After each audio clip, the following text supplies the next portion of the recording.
Welcome to our Little Big History project, created by Roger Marroquin and Anieli Suarez. You're about to watch our creation of a time-lapse of time. Our first thought was watches, but we thought why not expand it and make it a little bit more interesting and talk about the way time has evolved throughout the years. Have you ever questioned yourself, when did time really begin? It all began with an explosion called the Big Bang, where time and everything itself was born.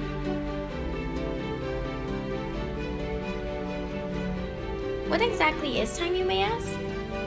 Time is a way we are able to function and able to know what we have to do. Let's begin with a little background information of the duodecimal system.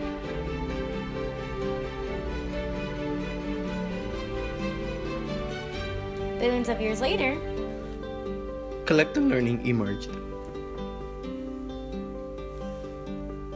Collective learning started with the human brain, being able to store information of what they see and hear in their brain.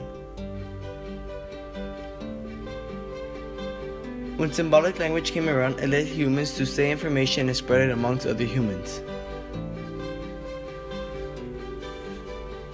Ooga ooga!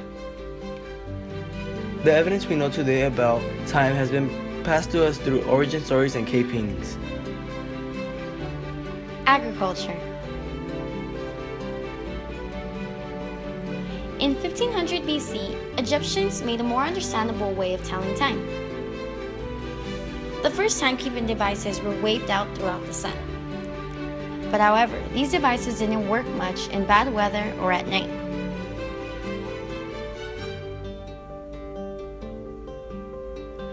The water clocks. Water clocks came from Egyptian, but only measured hours, yet still was the best way to tell time. Plato then used a water clock. As a jug was filling up, it would blow a whistle to wake him up. Candle clocks. In 520, the candle clock was born. Used by 6 special candles, each was 12 inches high and was able to burn for 4 hours, making that every 20 minutes, and 6 candles lasted for 24 hours. Nobody really knows when the hourglass was born, but it was believed that it had been brought to us by the Egyptians.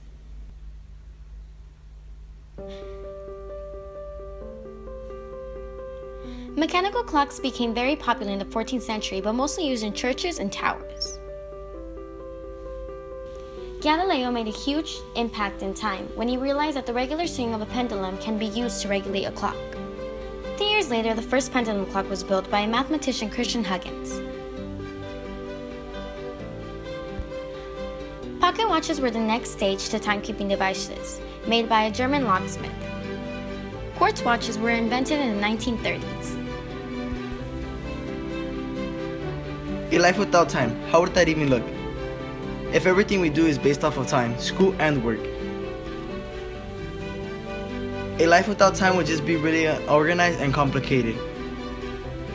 Without time, you wouldn't know your age or birthday. Without time, there wouldn't be no history or big history class.